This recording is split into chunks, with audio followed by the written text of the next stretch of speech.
They were certain of it. That was the thing I kept returning to in the months after the hall finally went quiet. Not that they had done it, but that they had been so certain it was the right thing to do. Certainty of that depth doesn't happen by accident. It has to be built, carefully, over years, one agreed-upon premise stacked atop another, until the architecture is so solid that the people living inside it stop feeling the walls. They stop questioning the load-bearing assumptions. They stop asking whether the thing they are certain of deserves certainty. The Ardeni conclave of the settled paths had been building that architecture for a very long time. I was not supposed to be in the gallery that morning. My name did not appear on any access manifest for the conclave's formal review. There was a name on the manifest, a name I had used for 9 months while attached to the secondary listening post in the Vethar corridor, but it wasn't mine, and the credentials behind it were patient, meticulous work by people I will never publicly acknowledge. I arrived 2 hours early, before the gallery filled with the conclave's own archivists and institutional observers, and I sat in the 3rd row, behind 2 robed junior archivists who were more interested in their own documents than in anything happening below. I watched. My name is Ren Calloway. At that time, I was a senior field assessor with the Directorate of External Affairs, Human Governmental Body, External Branch. My official portfolio was trade route monitoring in the corridor sectors, a real function that I performed adequately enough to maintain my cover. My actual assignment, the one that had consumed 7 years of my career, and an indeterminate portion of whatever I'd had before it that might be called peace of mind, was something the Directorate referred to internally as the Wen Network Assessment. The purpose of the assessment was simple, at least in its framing, to determine what Petra Wen had actually been doing in the Vethar Corridor Ward territories for the 4 years of her liaison tenure, and whether the Ardeni Conclave's formal determination about the nature of that activity was accurate. I want to be precise about what that determination said, because precision matters here and because the conclave was precise in the language it used, which was itself a kind of art. The art of saying something damning in vocabulary, so controlled and institutional that the weight of it doesn't register until you've read it 3 or 4 times and let the syntax settle. The determination stated that envoy-class human liaison officer Petra Wen had, during the period of the Warden Contact Series 7 mandate, conducted unauthorized engagement with ward status species beyond the scope and purpose of her sanctioned liaison function. That this engagement constituted a pattern of intelligence-gathering activity, including the cultivation of informal informant relationships, the elicitation of politically sensitive information regarding ward species' attitudes toward conclave stewardship, and the mapping of potential points of political leverage within ward territory populations.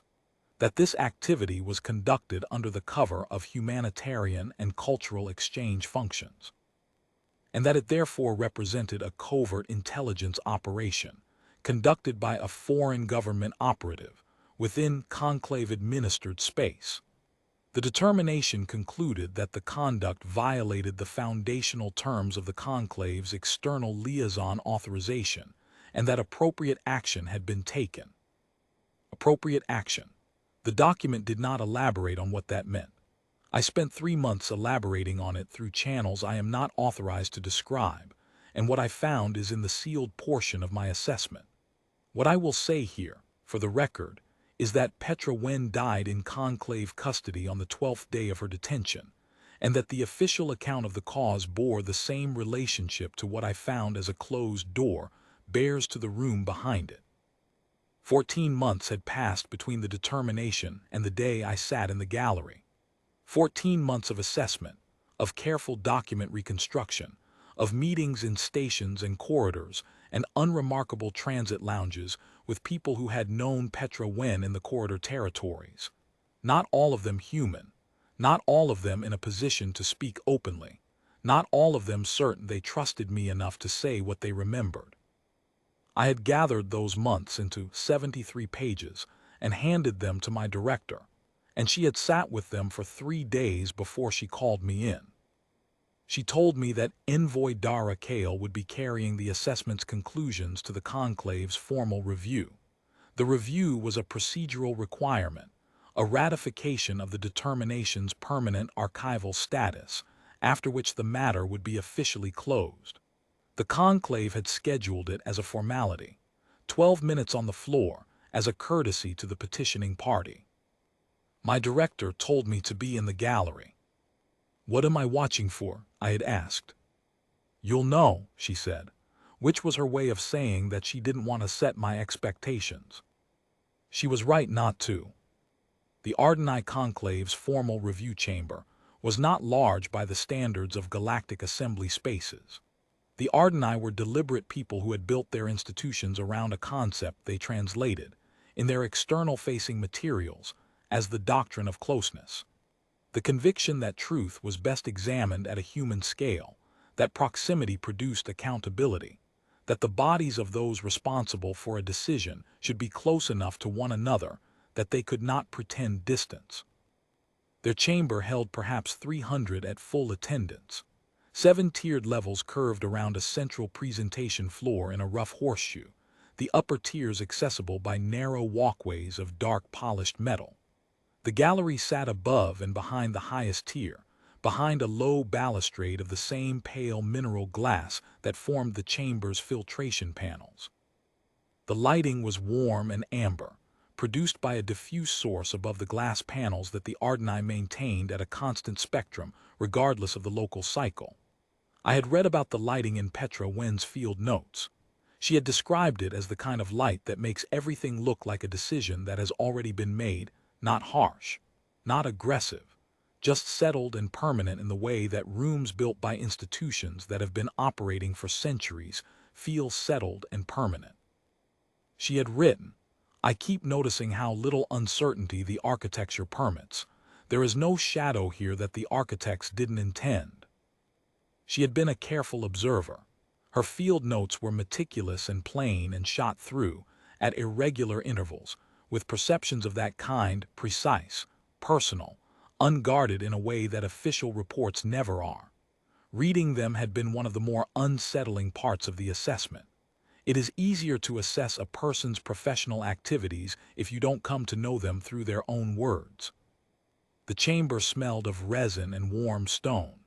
Below me, the 7 primary speakers were arranged on the first tier, each in their station, separated from the next by a low partition of carved mineral. Speaker Orvith Saz occupied the central position, the eldest of the 7, the one who had signed the original determination. His robes were the color of old salt, cream fatting toward gray at the hem, with a band of deep copper at the collar marking his seniority. He was a large figure, broad across the shoulders in the way that Ardeni elders often are, and his face was the gray-blue tone of the deep station subspecies, with the extended orbital ridge and close-set reflective eyes that gave their expressions a quality of impenetrability, even when they were not trying to be impenetrable. He had been a speaker for 41 years. I knew this from the Conclave's public record. I also knew from less public sources that he had been personally involved in 2 prior determinations against external liaison personnel, neither of which had ended the way the Wen determination had ended, but both of which had followed the same procedural logic: unauthorized contact with ward species populations, intelligence gathering characterization, removal from function. He had a pattern. Patterns, in my experience, are not accidental. To his left and right were the remaining 6 primary speakers, and behind them, ascending the tiers, the secondary speakers and their attached clerks. Perhaps 60 individuals in total, arranged in the specific hierarchy of Ardeni institutional seating, each position communicating something about status and tenure and relationship to the central authority. A document from the Conclave's own orientation materials had described this seating arrangement in 3 careful paragraphs. Petra Wen had summarized it in 1 line in her notes. "Everyone here knows exactly where they sit." I thought about that line while I waited for the review to begin. Dara Kale, entered from the floor-level corridor at the chamber's south end at precisely the scheduled hour. I had met Cale twice before, on separate assignments, in circumstances that did not lend themselves to extended professional acquaintance.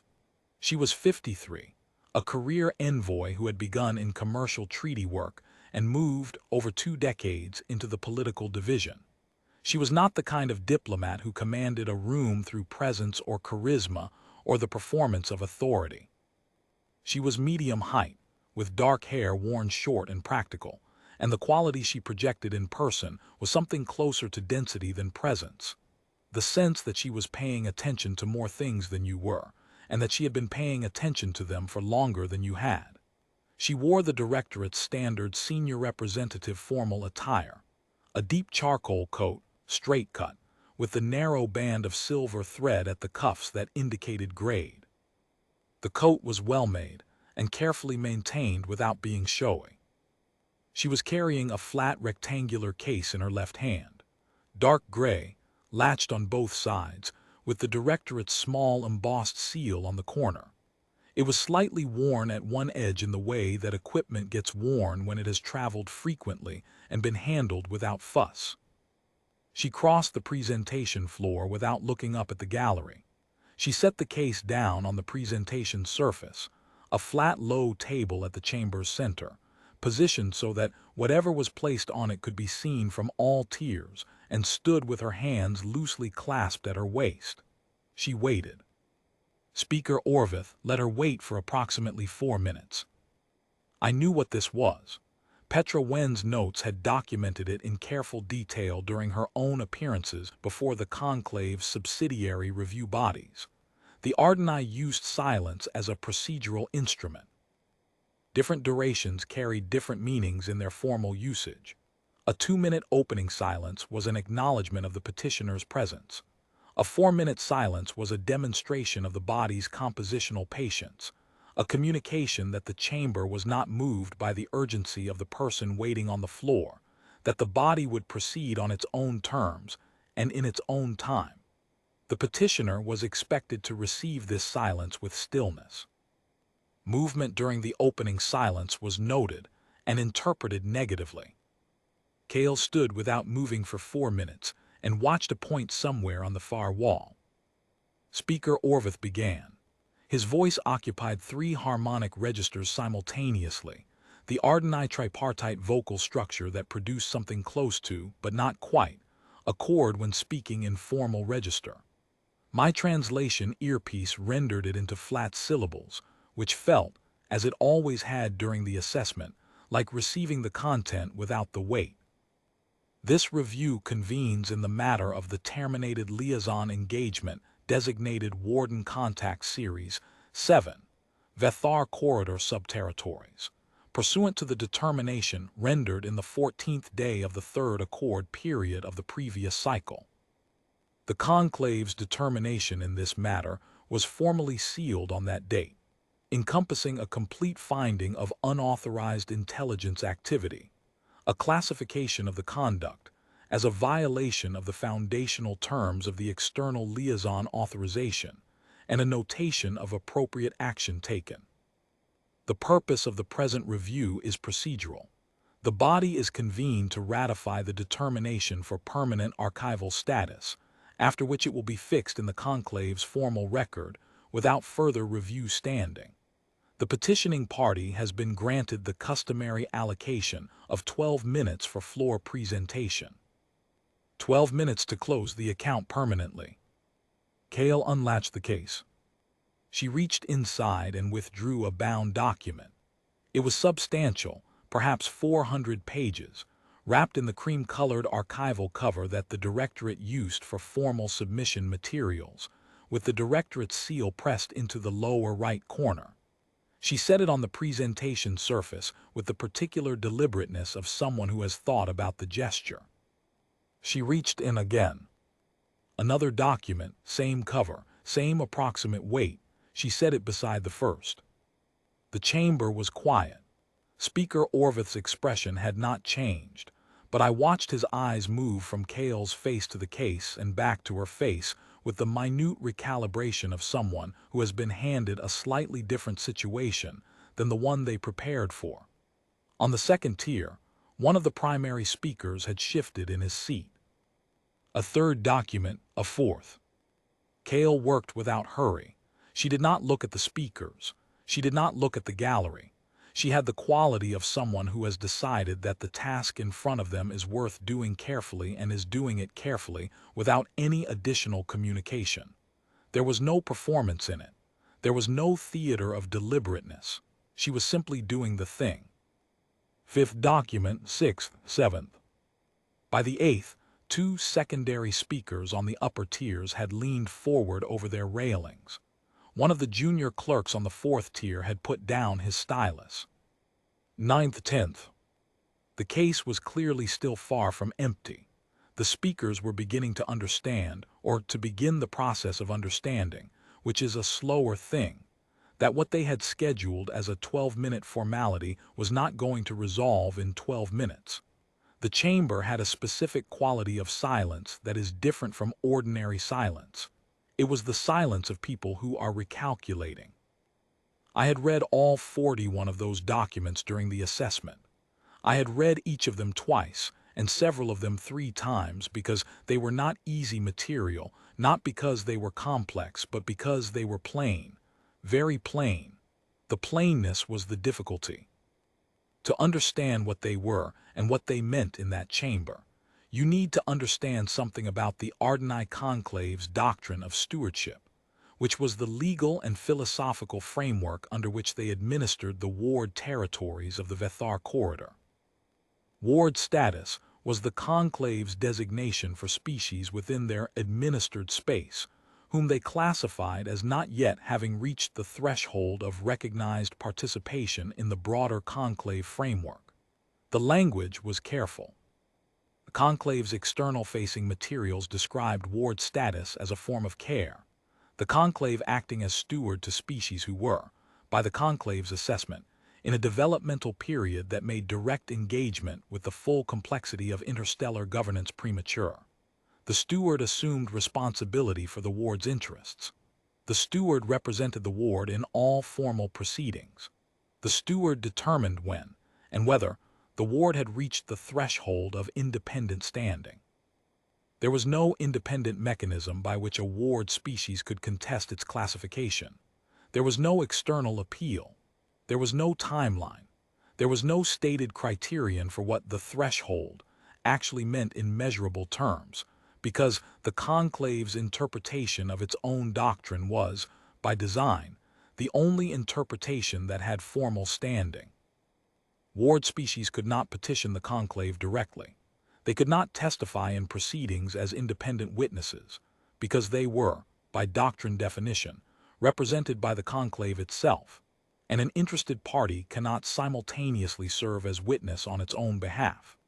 Their accounts of their own experience had no formal admissibility unless the Conclave itself chose to introduce them, which the Conclave had little institutional incentive to do, and essentially never did. This framework was 140 years old. It had been built in stages, each edition justified by the logic of the stage before it. By the time it was fully developed, it was self-sustaining. The doctrine said the ward species lacked standing. The lack of standing prevented the ward species from challenging the doctrine. The unchallenged doctrine confirmed the classification. The architecture was solid. The people inside it had stopped feeling the walls. Petra Wen had felt them. She had arrived in the Vethar corridor subterritories in the 4th year of the Warden Contact Series 7 mandate, assigned as civilian liaison with a mandate to observe, facilitate where sanctioned, and report. The specific territories in her assignment covered 14 species designated at various levels of ward status. Ranging from the Mevar, a migratory people of perhaps 7,000, spread across 3 unremarkable systems in the outer corridor, who had been under Ardeni stewardship for 22 years, to the Sevethar, a species of approximately 12 million with a continuous civilization history of 11,000 years, who had been classified as ward status 60 years ago when the conclave had expanded into their region and determined, on grounds that the public record described in a single paragraph, that they were not yet ready for recognized participation. She had spent 4 years going to them, not for intelligence, not with a questionnaire, a brief, a collection protocol, or an agenda that needed protecting. She had gone the way a person goes when they are genuinely curious about another person, slowly, with more listening than talking, with careful attention to what was actually being said beneath the formalities, and without any urgency about arriving somewhere she had decided on in advance. She had learned their languages to the degree she could. She had learned the names they used for their own peoples, which in most cases differed substantially from the names the conclave used in its administrative records. She had learned the names of the people she met, not the designators the conclave assigned, but the names they used among themselves. She had come back. Every contact she made, she returned to. She had written in her notes, about 8 months into the assignment, a line that I had read so many times during the assessment that it had become part of the texture of my thinking. You can learn a great deal from a person in one meeting. You can learn almost everything from a person who knows you will come back. The conclave had watched her. This was not unusual. External liaison personnel were routinely observed in the ward territories, a function of the monitoring infrastructure that the stewardship doctrine required for proper administration. What the conclave's observers had seen was an unauthorized pattern, a liaison officer repeatedly engaging with ward species individuals and communities outside the sanctioned contact parameters, outside the approved topic boundaries, outside the documented meeting framework. The observers had filed reports. The reports had gone up the conclave's administrative chain. The characterization had accumulated, cultivation of unauthorized relationships, elicitation of sensitive information, mapping of political attitudes, intelligence activity. The authorized liaison function was the cover. The intelligence operation was the substance. By the time the determination was made, the conclave was certain. 11th document, 12th. The case still more than half full. The primary speaker to Orvith's left had leaned forward and was murmuring something to the speaker beside him. Orvith's hands, which had been folded on the railing before him, were resting differently now, still, but not folded. Petra Wen had not filed intelligence reports. I want to state this as plainly as possible because it is the factual center of everything that followed, and because the assessment had required considerable work to establish it with the confidence the conclusion needed. She had not produced intelligence products. She had not transmitted sensitive information to the Directorate or to any other human government body. She had not maintained an informant network. She had not produced political vulnerability assessments, mapping documents, or targeting profiles. Her communications with the Directorate during the mandate period were entirely within her sanctioned liaison function, the required periodic reports, the routine equipment and supply requests, the standard human health monitoring submissions. The Directorate's intelligence division had received nothing from her because she had sent them nothing. What she had maintained, by careful effort over 4 years, were relationships. 41 of them, across the 14 ward species she was assigned to observe. Some were single individuals, a Mevar elder, a Sevithar Cultural Council administrator, a records keeper for a small coastal people called the Vethari who had no conclave-assigned designation at all, and appeared in conclave administrative documents only as corridor subterritory population, unclassified. Some were broader standing contacts with community leadership groups who had, over months and years of repeated contact, come to expect her return and begun to share things with her that they did not share with the conclave's own administrators. Not strategically sensitive information, not political intelligence, but the things that are shared between people who trust each other.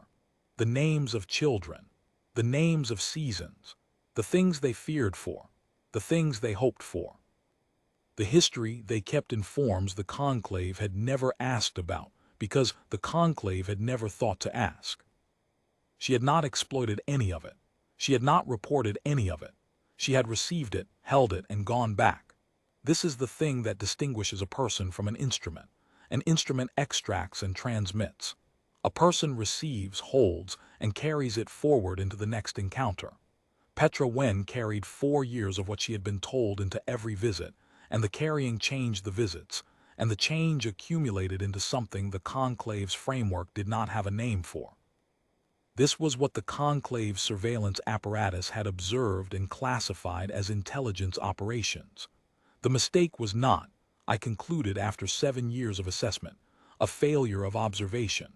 They had observed correctly. The mistake was categorical. They had placed her activity into the only frame their institutional architecture provided for it, and the frame was wrong, and they had been certain enough of the frame that it hadn't occurred to them to check. 20th document, 21st. Speaker Orvith said, in a tone I would describe as deliberate rather than startled. The petitioning party is advised that the 12-minute allocation is a formal requirement of the review procedure. The submission of materials for the formal record must be completed within. The materials are being submitted, Kale said, not sharply, not apologetically. Factually, in the same tone she had been using to set documents on a table. Orvith stopped. He looked at the row of documents already on the table, and then at the case, and then at Kale's face. He seemed to be doing a calculation. He said nothing further for the time being. 22nd, 23rd, 24th. I watched the upper tiers. The secondary speakers were now uniformly paying attention. The clerks on 3 tiers had put their styluses down. On the 5th tier, 2 speakers were conferring in rapid whispers. The quality of the room had changed in the way that rooms change when the people in them are no longer certain what is happening. 28th, 29th, 30th. The case was clearly nearing its end. Kale's pace had not changed. She reached, withdrew, set down, reached again. The row of cream-covered documents now stretched across most of the presentation surface and would need to be rearranged if there were many more. There were more. 31st, 32nd. I was thinking, as I watched, about the hours I had spent reading each of these documents during the assessment. Most were formal in the way that people are formal when they understand their words are going somewhere important and they want to get them right. Several had the quality of official statements, structured, spare, closely edited. A few were longer, and in the longer ones the formality tended to thin out after the first few paragraphs, and what showed through was simply the person who had written it. The Mevar elder's submission was 3 paragraphs. I had read it more times than any of the others. It did not attempt to make a legal argument. It did not inventory Petra Wen's activities or characterize them against any formal criterion. It described a single afternoon during the 3rd cycle of her tenure, an afternoon when she had come to the elder's family camp, as she had come twice before, and had sat with the family through the midday heat, and had learned the name the Mevar gave to the season that was coming. The word that meant, in rough translation, the time when the outer stars brightened and the roots opened, and the children were allowed, for the first time in a cycle, to travel beyond the sheltered lanes. She had learned the word. She had practiced it until the elder corrected her pronunciation to something approaching acceptable. She had used it, in her next visit, to ask whether the coming season would be good for the family's travel plans. The elder wrote, she asked using our word for it, not the word in the Conclave's route management documents, which is an administrative designation. Our word. We have many words for seasons that the Conclave does not know because the Conclave has never asked. She asked. We told her. She used the word correctly and she came back, and the asking was not for her use. It was not an instrument. It was simply the asking of someone who wanted to know. The elder's submission ended with a sentence that I will not paraphrase because I am not able to improve on it. We do not know what she was supposed to be doing here. We know she listened to us. We know she came back. If that is espionage, then the Conclave should tell us what the word means, because We do not recognize it in this usage. 35th, 36th. The 12-minute allocation had long since elapsed. No one had raised it again. 37th, 38th. Orvith was very still. He was watching the row of documents. I had the sense, this is interpretive, and I acknowledge it as such, that he was doing the kind of calculation that is not arithmetic. The kind where you are not adding up numbers but adding up implications, and the implications are taking the sum somewhere you had not anticipated and are not sure you want to follow. 39th, 40th. Cale reached into the case for the 41st time and withdrew the last document. She set it at the end of the row precisely, with the same care she had used for the first. Then she straightened. She looked at Speaker Orvith directly. She clasped her hands at her waist. The chamber was very quiet. She spoke in the formal register, the specific register that the Conclave's own procedural rules required for submissions intended to carry legal weight.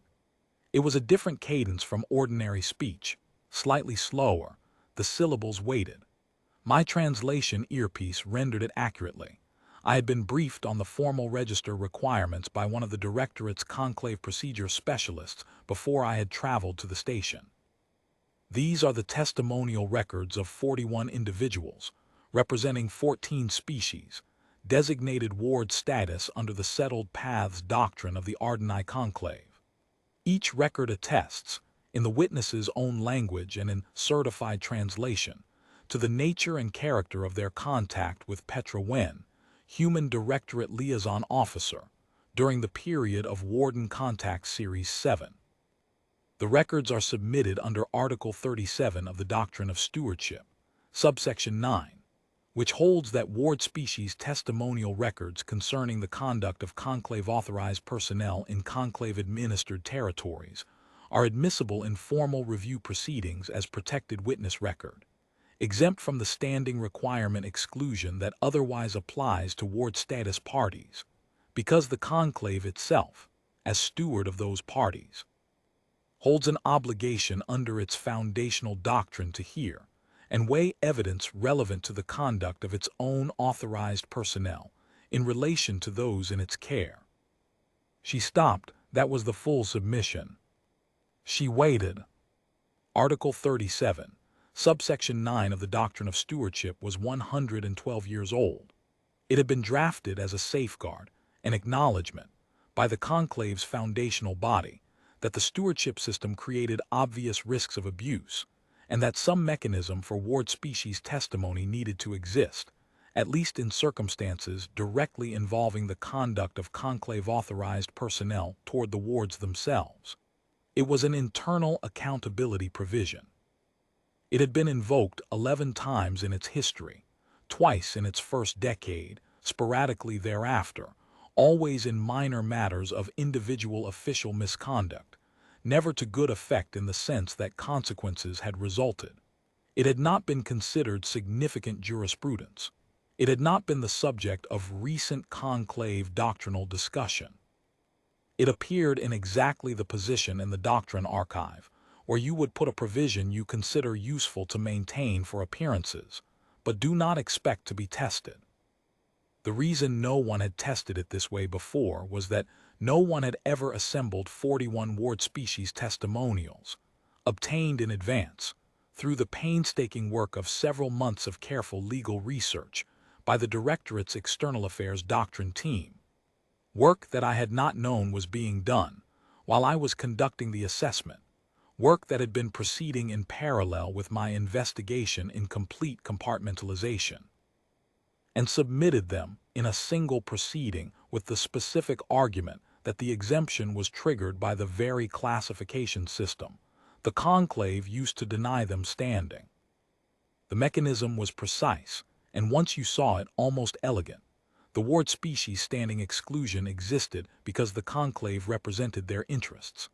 The conclave, as their representative, was required by foundational doctrine to receive evidence relevant to how its authorized personnel had conducted themselves toward those wards. The 41 individuals had produced testimonial records about exactly that. The conclave's own stewardship obligation required the body to receive them. The standing exclusion did not apply because the exemption in subsection 9 was specifically designed for this circumstance. You could not invoke the exclusion to block evidence that the conclave's own representational role required it to hear. The conclave's doctrine had been built very carefully over 140 years, and it had developed an internal consistency that was very solid and very thorough. And this particular corner of it had been drafted by people who had not fully considered what would happen if someone walked in with 41 records and the precise citation. Speaker Orvith said, "You are claiming that Ward species testimonial records, produced by parties without recognized independent standing, are admissible in formal review of a determination that has been sealed." "I am claiming," Cale said, "that your own doctrine makes them admissible in this specific circumstance. Article 37, subsection 9. The standing exclusion does not apply because the subsection 9 exemption is triggered by the conduct of authorized personnel criterion. The Ward status of the witnesses is not a bar to admissibility in this class of case. It is the enabling condition." One of the secondary speakers on the third tier was speaking rapidly to the clerk beside him. The clerk was writing quickly. Orvith looked at the row of 41 documents. He looked for what I counted as 11 seconds, which is a long time to look at a row of documents in a formal chamber while 60 people watch. Then he said, "The review cannot proceed without consultation of the relevant doctrine record. I have brought a certified copy of Article 37, subsection 9, Cale said. "It is in the case." She reached into the case one final time.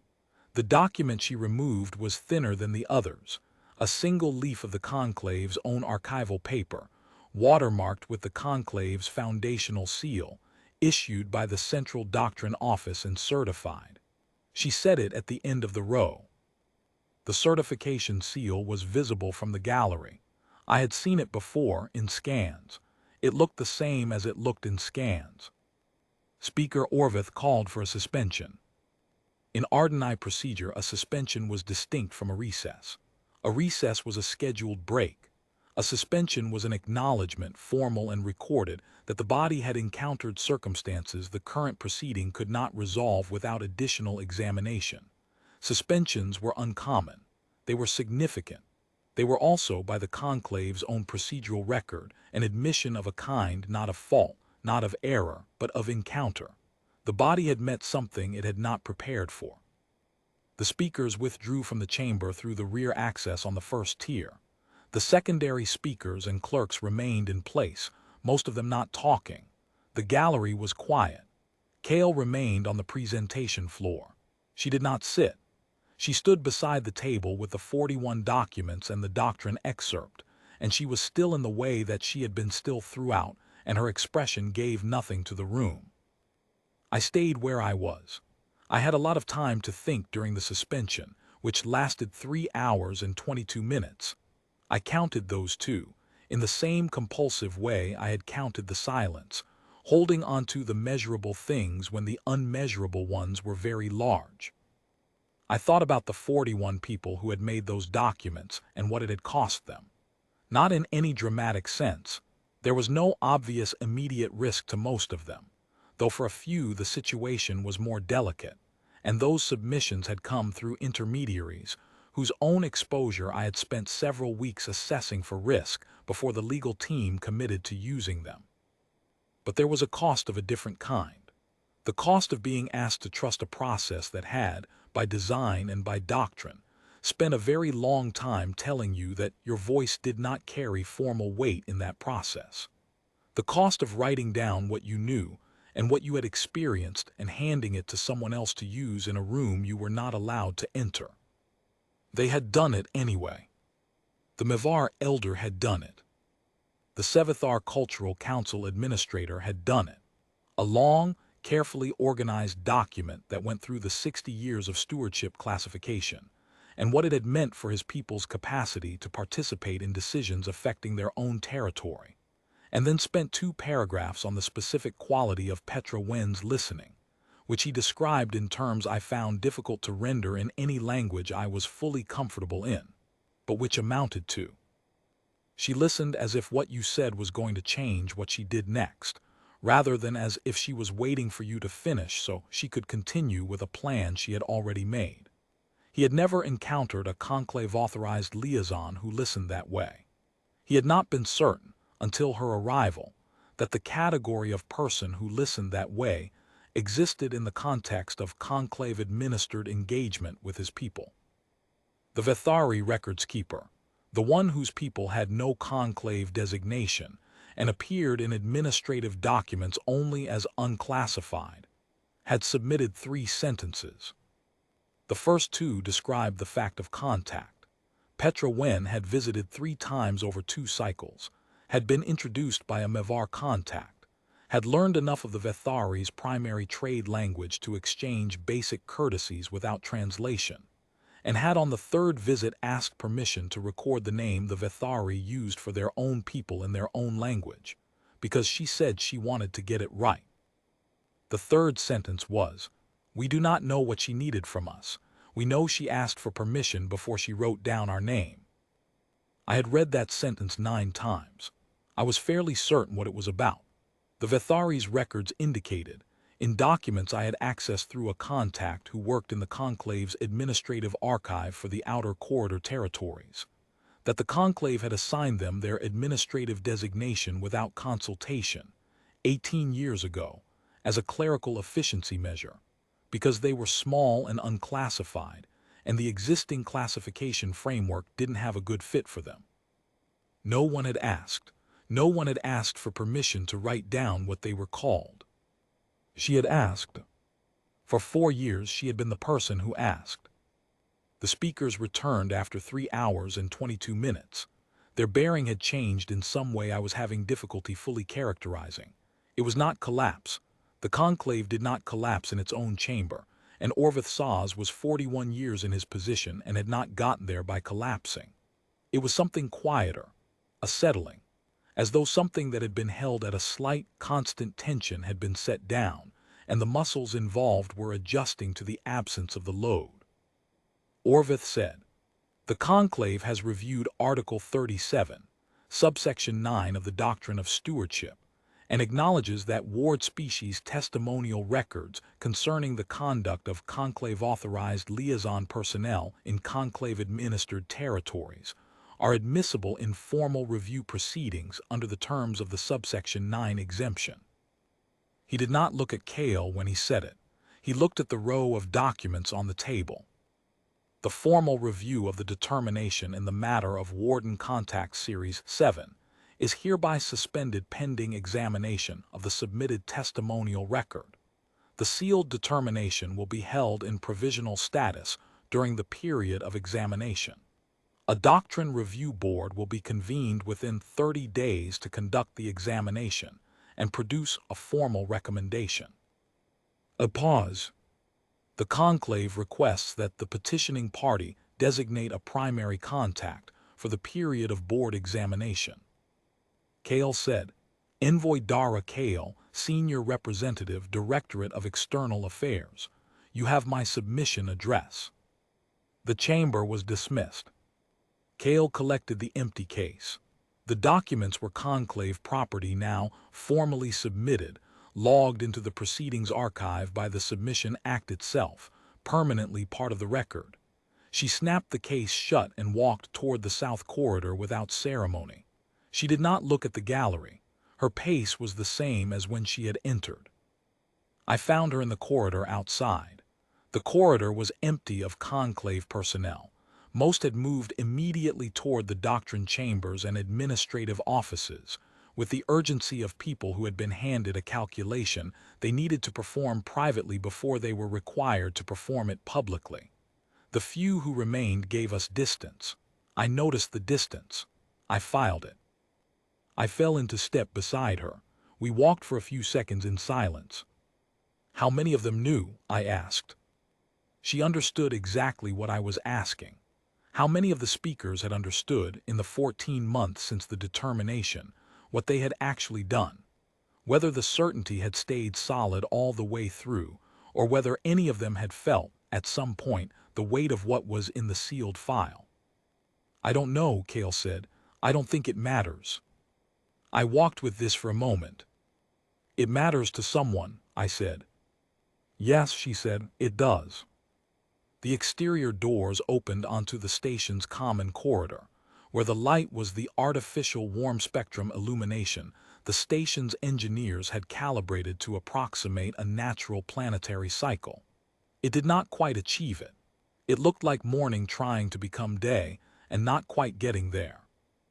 I stood in it and thought about 41 people who had each spent some amount of time deciding that their words were worth the effort of committing them to a formal record and sending them to a chamber they were not allowed to enter, for a proceeding about a determination they had no standing to contest.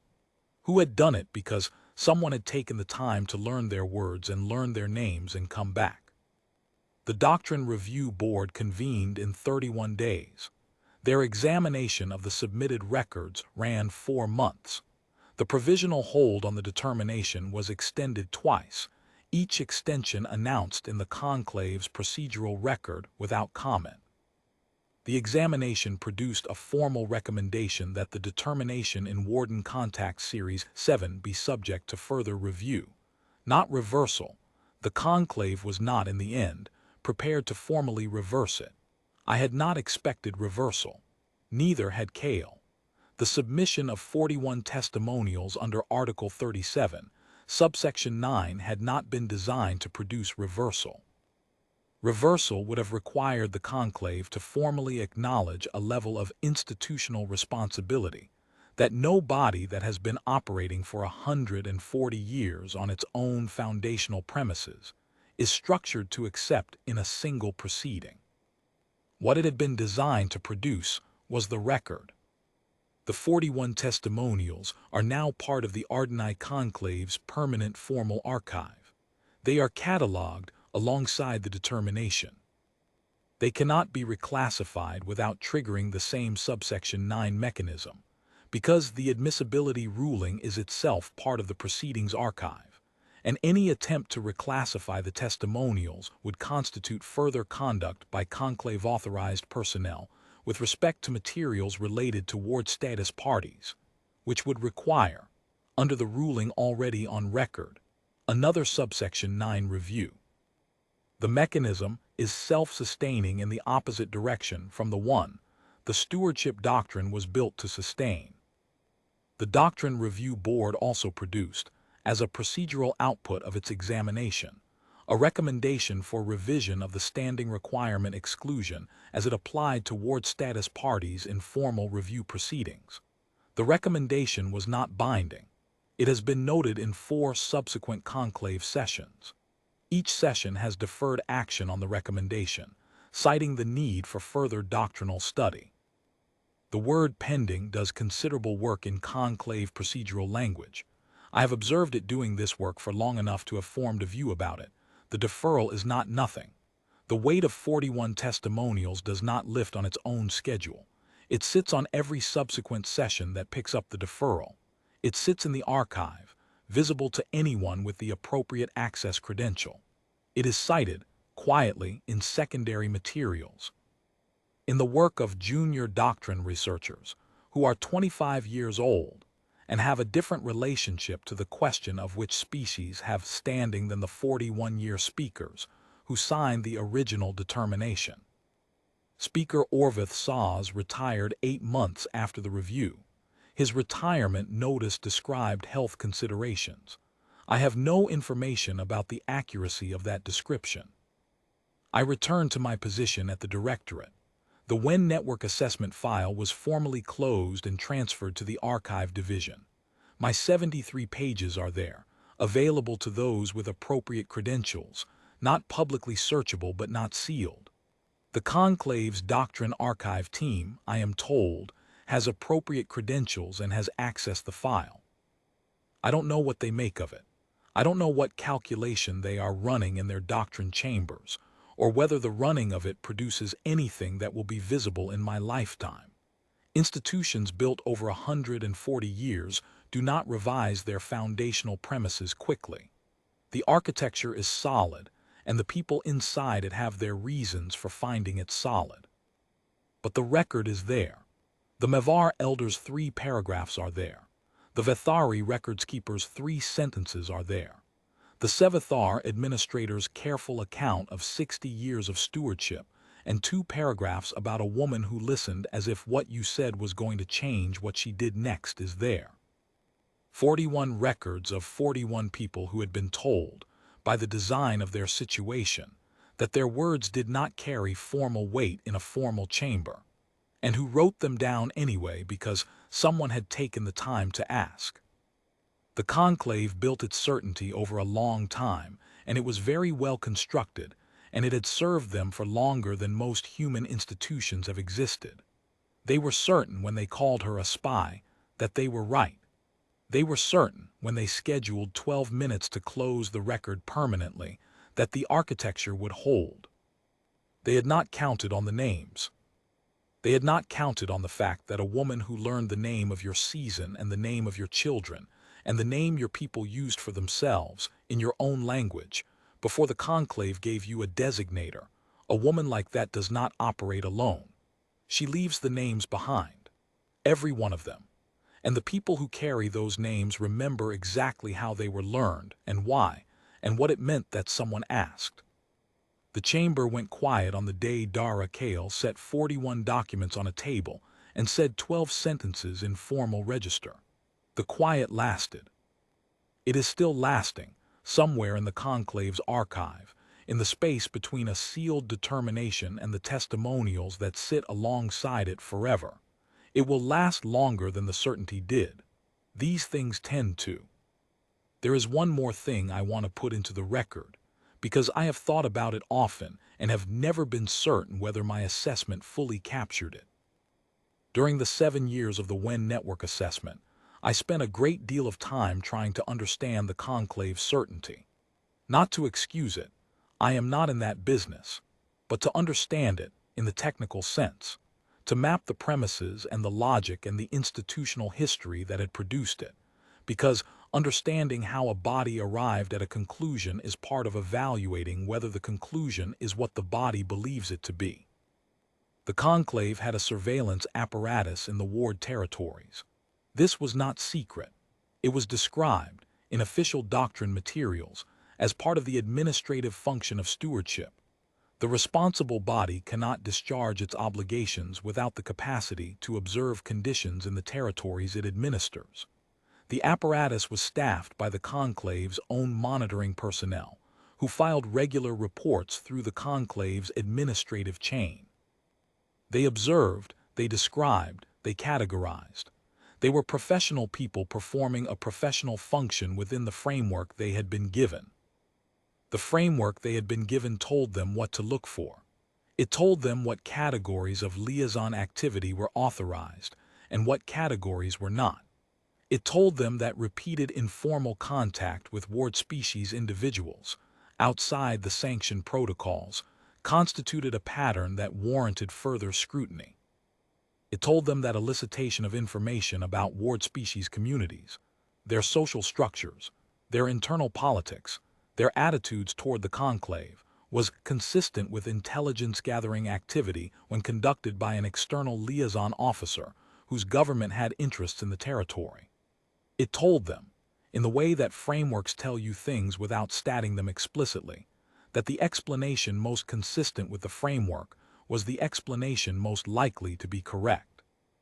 Petra Wen's activities were consistent with that explanation if you were operating inside that framework. The visits were frequent and informal. The topics of conversation extended beyond the sanctioned contact parameters. She had developed familiarity with a range of community members across multiple species. She had gathered information, extensive, detailed, humanly rendered information, about those communities' internal lives and their relationships to the authority that administered them. From inside the framework, it looked like exactly what the framework said it was. What the framework did not have a category for was the possibility that a person might do all of those things for no operational purpose whatsoever. That a person might visit frequently because they had met someone they found genuinely worth knowing and they wanted to know them better.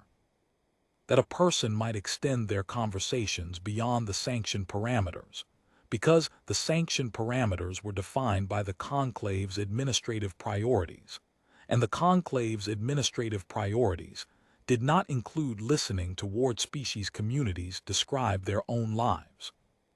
That a person might gather all of that detailed, humanly rendered information about families and seasons and children's names and store it nowhere except in themselves, because it was not intelligence, it was relationship.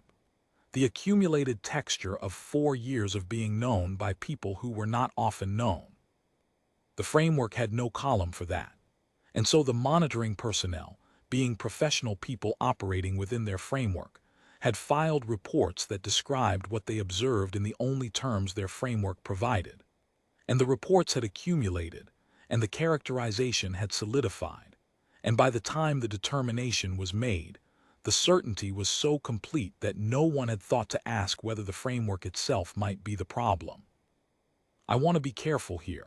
I am not saying the Conclave's surveillance personnel acted in bad faith. I am not saying the speakers who ratified the determination were, individually, the kind of people who wanted Petra Wen dead. I don't know that, and the assessment didn't produce evidence that would let me know it. What the assessment produced was a record of institutional logic, a body with a framework that had served the body for 140 years, a situation that fit into the framework, and a conclusion that followed from the fit. The conclusion was wrong. The conclusion caused a death. The framework made the conclusion feel like certainty, and the certainty made the conclusion feel like the absence of a choice. This is the part that stayed with me. Not the wrongness of the determination, that was clear from early in the assessment. What stayed with me was the mechanism by which the wrongness became invisible to the people who did it. 41 people saw her differently. They saw her not through a framework but through the experience of being actually known by her, which is a different epistemic situation than being observed, classified, and administered. When you are observed, classified, and administered, what you are is defined by the system doing the observing. When you are known, when someone learns your name and your children's names and the word for your season, and comes back to ask how the season went, what you are is something that exists prior to any system's category for it. Something that has a texture and a weight that the category cannot fully hold. 41 people had experienced Petra Wen as the second kind of encounter. They had experienced what it meant to be known by someone who was not trying to use the knowledge. And when the time came to put words to paper for a chamber they had no standing to enter, they had put words to paper anyway, because the experience of being actually known is not something that goes quiet when a determination is sealed. Dara Kale had found the legal mechanism. The directorate's doctrine team had constructed the procedural argument. I had spent 7 years producing the assessment that made the case evidentiary, but the 41 testimonials were not the directorate's production. They were the production of 41 individuals who had chosen to do a difficult thing because a woman who had listened to them was dead, and the official record called her something she wasn't. They had done it with full knowledge that the Conclave's doctrine said their words didn't count in that chamber. They had done it trusting that this one mechanism, in this one narrow circumstance, would let their words carry the weight they deserved. They had done it for the same reason Petra Wen had sat with them year after year in territories the Conclave administered, and the directorate had no strategic interest in. Because some things are worth doing even when the architecture around you has decided they don't count. I have been asked since the review whether the outcome was satisfying, whether the Conclave's suspension of the determination, the convening of the board, the admissibility ruling, the recommendation for doctrinal revision, whether any of it felt like enough. I have given different answers at different times depending on who was asking and what they needed to hear. The true answer is that I think the question is the wrong question. Satisfaction is a closed account. It suggests that the thing has been resolved, that the weight has been discharged, that you can put it in the past tense and leave it there. The weight is not dischargeable. Petra Wen is dead. The determination is in the Conclave's archive alongside 41 testimonials that call it what it is, and that is better than the determination being there alone, but it does not close the account. It opens a different kind of account, one that the Conclave will be carrying in every session where someone raises the revision recommendation. Every time a junior doctrine researcher finds the file, every time a monitoring officer in the ward territories observes an external liaison officer spending more time with a ward species family than the sanctioned protocols specify, and has to decide whether the framework is giving them the right category. That account will run for a long time. I think it will run longer than the certainty did. I think that is what Dara Kale walked into that chamber to produce, and I think she knew before she arrived that it was what she was producing, and I think she considered it a sufficient day's work. She was right, it was. The Conclave built its walls very carefully. They are still standing, but the 41 records are in the archive, and the archive is old, and the people who built the walls are not all still in the building, and the people who come after them will find the records and will have to decide what to do with the weight. That is how these things move. Not quickly, not cleanly, not in a single moment of reckoning that closes everything. They move through the record, and the record stays, and the weight accumulates until the day someone in the right position finds they can no longer hold it. I am a patient person. I have been doing this work for a long time. I can wait. I have always been able to wait.